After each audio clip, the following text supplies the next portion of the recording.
Ouais, ils entendent. Ils entendent la musique.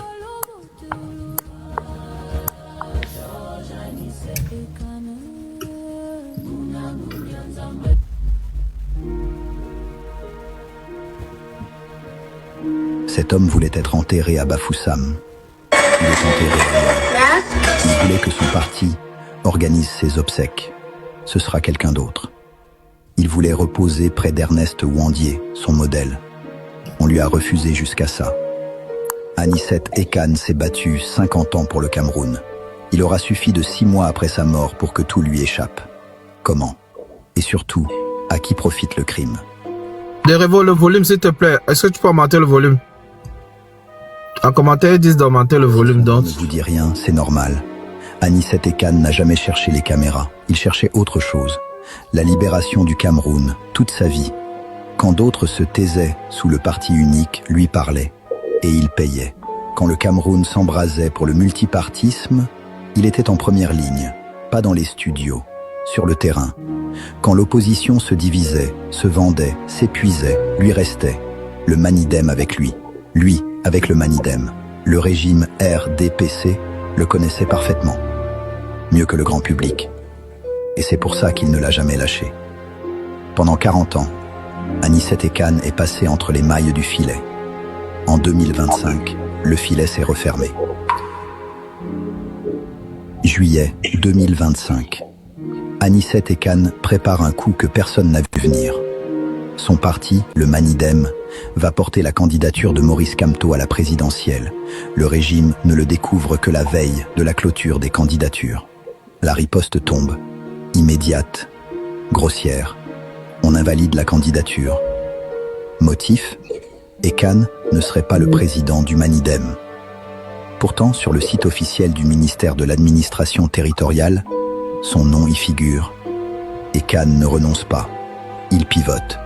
Il rallie sa force à un autre candidat. Issa Chiroma Bakari. Il fait campagne. Chiroma gagne. Et c'est là que tout bascule. Au lendemain de la victoire, Anicet Ekan, 75 ans, est arrêté. Transféré au SED. Détenu. Il a un problème respiratoire connu. Il a besoin d'un extracteur d'oxygène. On le lui retire. Il a besoin de soins. Il ne les recevra pas. Le 1er décembre 2025, Anicet Ekan meurt en détention. Dans les communiqués officiels, il parle de mort en garde à vue. Mais personne n'ignore la réalité. Le régime RDPC l'a tué. Oui, telle est la vérité. Mais ce n'est que le début de cette histoire. La partie difficile, c'est ce qui s'est passé après sa mort. Issa Chiroma Bakari, l'homme pour qui Anicet Ekan a fait campagne. L'homme qui doit, en partie, sa victoire à ce ralliement. 5 questions simples. Pourquoi le régime Biya a-t-il laissé passer la candidature de Chiroma, un des plus fidèles ministres du système qui venait de démissionner, alors qu'il a bloqué celle de plusieurs opposants? On a connu ce régime plus dur avec ceux qui représentent une menace. Aux audiences de contestation, pendant qu'Anicet, déjà affaibli, défendait sa cause. Où était Chiroma?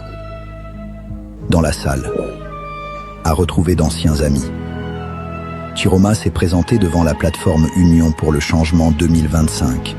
Il a signé un contrat. Il s'est engagé à revendiquer la victoire, au prix de son sang. À l'épreuve, il choisira sans hésitation la route de l'exil. Depuis cet exil, plus de nouvelles au parti de la coalition qu'il a porté. Pourquoi? On s'interroge. Pour son hommage digital à Anicet Ekan, qui a-t-il invité?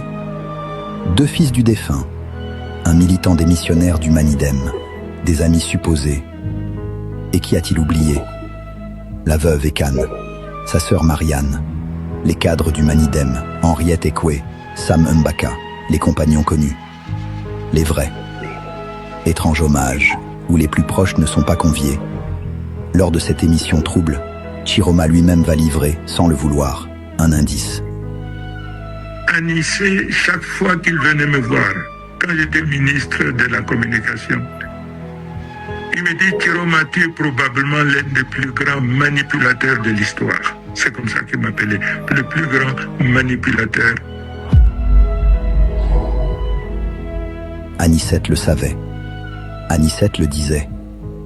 Nous comprenons maintenant. Parce que le malheur des uns fait le bonheur des autres, un autre acteur de l'Union pour le changement va se démarquer par son égocentrisme.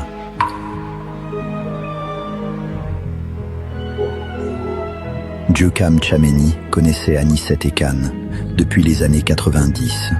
Compagnon de plusieurs combats, Anicet, fidèle à lui-même, travaillait avec qui voulait avancer, même quand la confiance n'était pas totale. Et avec Diokham, elle ne l'était pas toujours. Octobre 2025. Ils sont arrêtés ensemble, conduits au même endroit, le SED. Et là, séparation. Contrairement aux prisonniers détenus pour le même motif d'hostilité à la nation, d'insurrection, prisonniers comme Alain Foguet, Bibou Nissak, ou ceux issus de la crise post-électorale, Diokham, lui, ne sera pas détenu à la prison centrale, mais à la prison principale de Kodengui, celle des prisonniers VAPP du régime, celle d'Amougou Belinga. Repas convenable, conditions de détention qui permettent, par exemple, d'écrire un livre. Et Diokham Tchameni écrit un livre. Le livre s'intitule « Anicet Ekan, mon compagnon de lutte ». Hommage présumé. On l'a lu, voici ce qu'il y a dedans. 50% sur l'auteur lui-même, replacé au centre des combats d'Anicet. 30% sur la critique de l'opposition. Focus, Maurice Kamto et le MRC. 10% sur Anicet Ekan seul. 5% sur la pensée politique de l'auteur. 5% sur les responsables de la mort d'Anicet. Traité de manière évasive. Une seule question. Qui rend hommage à qui? Pendant ce temps, sa pétition pour réclamer sa libération atteint 600 000 signatures en une semaine. Quand des internautes posent des questions sur l'authenticité des chiffres, la pétition est subitement clôturée. Et son épouse, Makini Tchameni, devient la figure médiatique de sa campagne de positionnement. Pendant que la veuve d'Anicet Ekan, elle, ne reçoit aucun message, aucun post, aucune attention. La veuve d'Anicet est seule, mais elle ne sera pas tranquille longtemps. Mouna Ekane, fils d'Anicet. Avant octobre 2025, aucune activité politique connue au Cameroun. Pas militant du Manidem, pas militant d'aucun parti. Octobre 2025. Anicet est arrêté. Mouna apparaît. Il faut s'arrêter un instant sur cet homme, parce que ce qu'il dit de lui-même mérite qu'on s'y attarde. Dans une interview télévisée, Mouna Ekane se présente comme docteur en psychiatrie, exerçant en France. Pour un pays qui m'est très cher, la Côte d'Ivoire, où je vais obtenir mon doctorat de médecine. Et ensuite, pour ceux qui ont suivi l'actualité politique suite à la crise politico, entre guillemets, militaire de la Côte d'Ivoire dans les années 2000, je m'envole pour la France. D'accord. Où vous êtes donc inséré dans le corps médical et vous exercez désormais? Tout à fait, plutôt dans le domaine de la psychiatrie. Vérifions. En France, 2 registres officiels recensent les médecins autorisés à exercer. Le tableau du Conseil national de l'Ordre des médecins et l'annuaire santé tenu par l'Agence du numérique en santé, la base la plus à jour pour les professionnels de santé. Au 7 mai 2026, aucun de ces 2 registres ne retourne de résultat à son nom.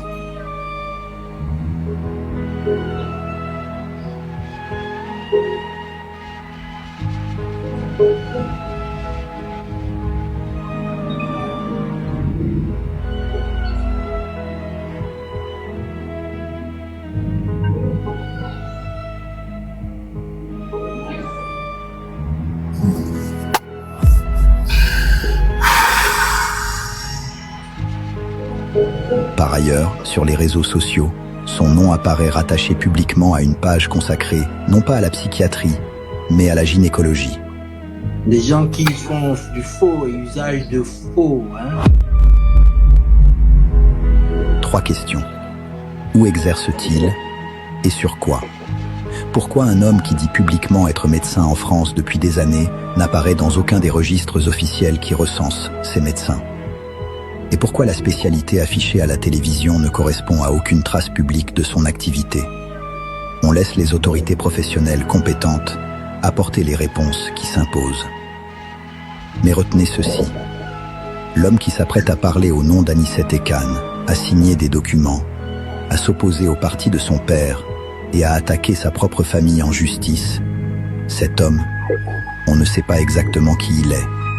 Et c'est précisément cet homme qui, dès ses premières prises de parole, fait un choix qui surprend. Pendant que son père est détenu par le régime RDPC, Mouna n'attaque pas le RDPC. Il attaque le Manidem, le parti de son père. Bon, là, on va vers la fin de l'entretien. Bon, on a compris, on résume. Je vous ai promis un petit chic note. Hein. Après, soit on peut continuer et puis vous me rappelez. Il faudrait que j'ai le temps de placer ma petite chic note. Je vais vous la rappeler. Donc, ça, c'est bien. Alors, la chicane, allez-y, avec la chicane. Mon petit tac, hein, c'est... ils ne vont pas apprécier. Mon père pourrait ne pas apprécier. Mon petit tacle, c'est à l'endroit du parti, le Manidem, que personnellement, je trouve trop absent. Et je leur demande donc, malgré mes plusieurs relances, ils ne réagissent pas, de se mobiliser dans la droite ligne de l'idéologie politique que celle du président Ekane. C'est mon petit tacle qui fera quelques petites vagues, mais on comprendra facilement que je suis le fils de mon père et que la polémique, c'est quelque chose de sanguinaire.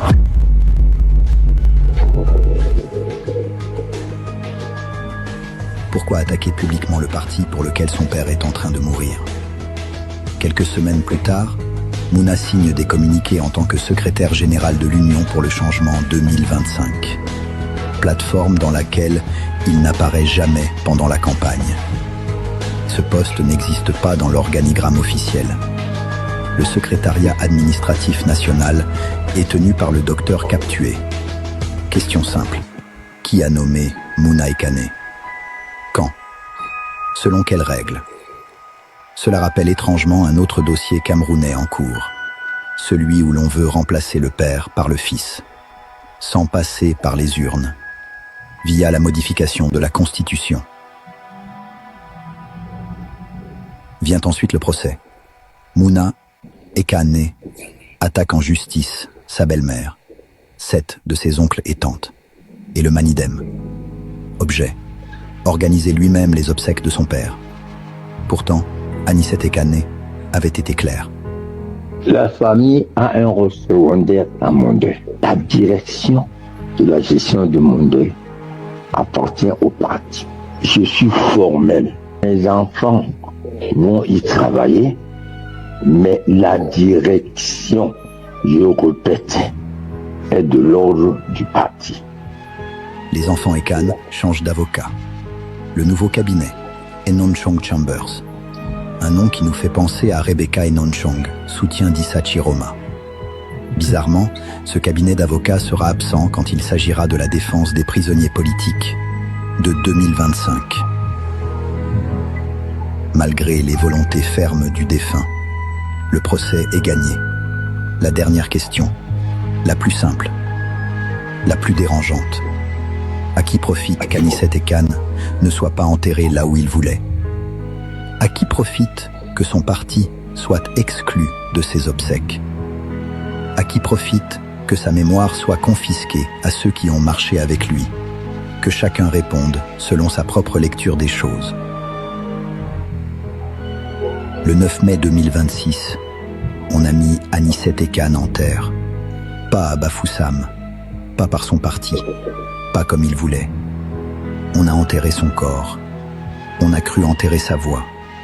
Mais une idée ne tient pas dans un cercueil. Un combat ne se referme pas avec une dalle. Anicet Ekane s'est battu 50 ans contre un régime qui voulait le faire taire. Ce n'est pas la mort qui le fera taire. Aujourd'hui, autour de sa tombe, Beaucoup pleurent. Certains pleurent sincèrement. D'autres pleurent pour la caméra. D'autres encore comptent déjà ce que sa disparition leur rapporte. Un siège, un livre, une plateforme, un nom. Peuple du changement. À nous de savoir distinguer. À nous de ne pas confondre l'hommage et la récupération. Le compagnon et le profiteur. Le deuil et la mise en scène. Anicet nous a appris quelque chose de précieux. On peut travailler avec ceux qu'on n'admire pas, tant que la nation l'exige. Mais on ne leur confie jamais, jamais, les clés de notre mémoire. Il est tombé. Restons debout et restons lucides.